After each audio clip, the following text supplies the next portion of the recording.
Okay, this is Marvel movie. Finally ऐसा लग रहा है कि मैंने कोई मार्वल की मूवी देखी है जो अपने पुराने दिनों की, पुराने मार्वल की याद दिलाती है।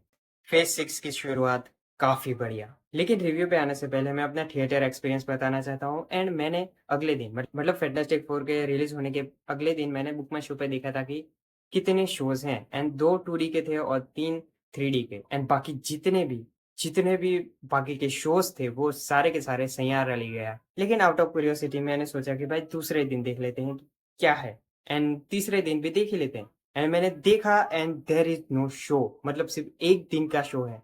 एक दिन के लिए, सिर्फ एक दिन के लिए फैंटास्टिक फोर के 5 शोज थे। सिर्फ 5 शोज, वो भी एक दिन। और बाकी जितने भी दिन आगे के मैं देखता हूँ तो उसमें सिर्फ और सिर्फ सैयारा लगी हुई है। I kind of hating Saiyaara movie now. इन्होंने सिर्फ एक दिन के लिए फैंटास्टिक फोर लगाई। एंड अच्छा हुआ कि मम्मी ने जाने दिया। Thank you mummy. शो शुरू होने के 20 मिनट पहले पहुंच गया तो भाई बाहर बैठना पड़ा। उन्होंने कहा कि भाई थोड़ी देर बाहर बैठो। एंड उसके बाद मैं थिएटर में गया एंड बैठा। एंड मूवी की शुरुआत होने के 5 मिनट बाद, मतलब मूवी शुरू हो चुकी हो और उसके 5 मिनट तक लाइट्स ऑन थी। भाई 3D का शो था एंड बहुत ही ज़्यादा इरिटेटिंग लगता है। एंड फाइनली उन लोगों ने 5 मिनट बाद लाइट्स ऑफ की। पूरे थिएटर में सिर्फ 6 लोग थे, आई थिंक 7 होंगे। एंड आखिर तक पोस्ट क्रेडिट सीन, मतलब मिड क्रेडिट है। एंड मिड क्रेडिट सीन तक सिर्फ 2 ही लोग थे, एक मैं और एक दूसरा बंदा था, बस इतने ही। मिड क्रेडिट सीन के बाद पोस्ट क्रेडिट सीन के लिए मैं बैठा रहा। मैं और दूसरा जो बंदा था वो बैठे रहे। लेकिन उन्होंने फिर जो क्रेडिट्स के नाम जो है उन्होंने स्किप करके बस पिक्चर खत्म ही कर दी। Thank you for that. And जो गार्ड वाले भैया आए और बोले कि भाई अब कुछ नहीं है आगे, बस निकलो यहाँ से। एंड भगा दिया दोनों को।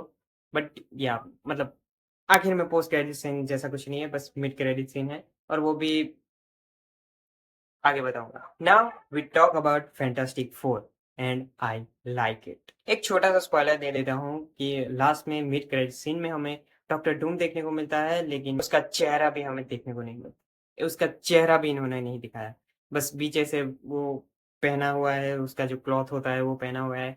एंड बस बैक का शॉट है, और वो भी पूरा बैक का शॉट नहीं है, बस माथे का। कहने का मतलब, मिड क्रेडिट सीन नहीं भी देखोगे तो चलेगा, वहां तक बैठने की जरूरत नहीं। खैर, बाकी की मूवी कैसी है तो मुझे पसंद आई, काफ़ी बढ़िया। तो इसका एक्शन काफ़ी बढ़िया। कहीं भी अभी ऐसा नहीं लगता कि भाई इसमें एक्शन दिखाओ, इसमें एक्शन दिखाओ। इसमें एक्शन क्यों नहीं दिखाया? एक इसमें एक्शन थोड़ा-सा कम है, लेकिन काफ़ी बढ़िया। हिंदी में देखने गया था एंड हिंदी डब भी इसका काफ़ी बढ़िया है, देखने लायक। ओके, अनपॉपुलर ओपिनियन हो सकता है, लेकिन मुझे अवेंजर्स एंड गेम का हिंदी डब नहीं पसंद।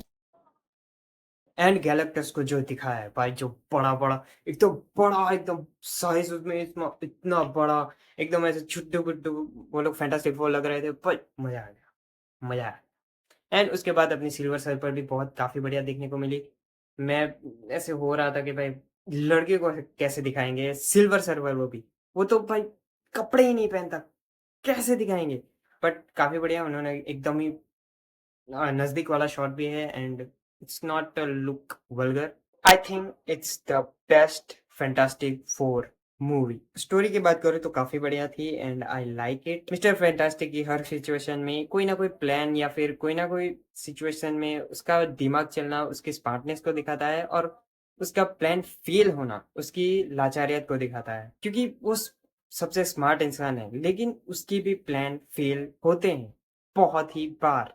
फाइनली ऐसी मूवी आई है जो कि इम्पोर्टेंट लगती है, और वो इम्पोर्टेंट है भी डूम्सडे के लिए। इसका वीएफएक्स और सीजीआई काफी बढ़िया है। इवन दो मैंने जो थिंग का थोड़ा सा ऐसा देख लिया था तो थोड़ा सा ऐसे ऑकवर्ड लग रहा था कि ये, वो नोटिस हो रहा था, लेकिन वो भी काफी बढ़िया था। थिंग का वीएफएक्स काफी बढ़िया। आई थिंक उसका प्रोस्थेटिक है, मे बी मैं गलत भी हो सकता हूँ, लेकिन कहीं कहीं पे भी तो वीएफएक्स और सीजीआई का यूज करना ही पड़ता है। And looks good, it's looks good, बस मैं थोड़ा सा ज्यादा नोटिस कर लिया। कैरेक्टर प्लेसमेंट भी काफी बढ़िया, सारे के सारे कैरेक्टर्स के कोई ना कोई काम है and they are fit in the movie. And मेरा favourite Johnny stop, flame on.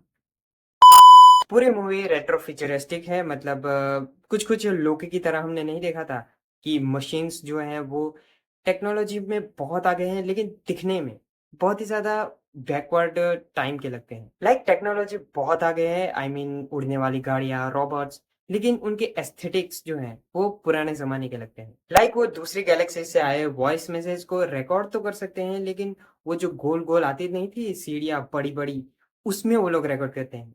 तो ये फ्यूचरिस्टिक तो है, लेकिन उसके जो एस्थेटिक जो जो मशीन्स हैं, उनके दिखने का और प्रोग्राम करने का तरीका पुराने ज़माने वाला है।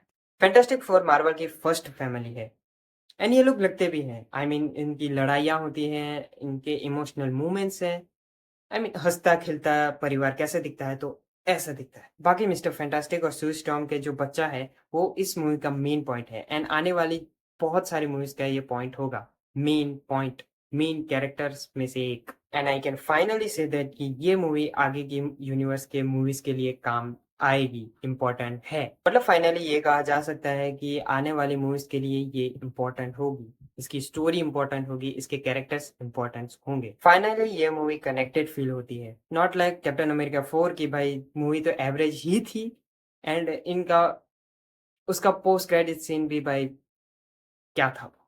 खैर ये मूवी डूम्सडे और सीक्रेट वॉर्स के लिए काफ़ी इम्पोर्टेंट रहेगी। तुम Thor and love and thunder को छोड़ सकते हो, थंडरबोल्ट्स को छोड़ सकते हो या फिर ऐसी मूवीज़ जो कि अभी हाल-फिलहाल में आई है कैप्टन अमेरिका 4 एंड वो एक बार को तुम छोड़ दो तो चलेगा, तुम्हें ज़्यादा कुछ होगा नहीं कि क्या चल रहा है कहानी में। लेकिन अगर तुमने ये मूवी छोड़ दी तो तुम बहुत ज़्यादा मिस कर रहे हो एंड पूरी डूम्सडे और सीक्रेट वॉर्स रीड रिचर्ड और डॉक्टर डूम की लड़ाई के बारे में ही है, तो ये मूवी इम्पोर्टेंट है and it's actually important. Movie अच्छी भी है और इम्पोर्टेंट भी है। आई थिंक अब होप लगाया जा सकता है मार्वल की मूवीज़ से कि भाई अब ये वीक डिलीवर कर सकते हैं। बाकी मूवी बहुत ही ज़्यादा अच्छी है, आई एन्जॉयड इट एंड लगता है कि ब्राइट फ्यूचर है इनका एंड आने वाली जितने भी कंटेंट है वो एक्चुअली कहीं पे जाके कनेक्ट हो होपफुली एंड हमें कुछ अच्छा हमारा मार्वल हमें वापस देखने को मिले। बाकी इसका मेड क्रेडिट सीन उतना कुछ खास मतलब बनाता तो नहीं, बस डॉक्टर डूम को ऐसे पीछे से दिखा दिया जो कि बहुत ज़्यादा स्पॉइलर नहीं है। मतलब तुम देखोगे तो तुम खुद ही समझ जाओगे कि हाँ, मतलब कुछ फ़र्क नहीं पड़ता। बाकी भाई बाकी मूवी बहुत ही अच्छी है। Best fantastic movie, best. अस्तु।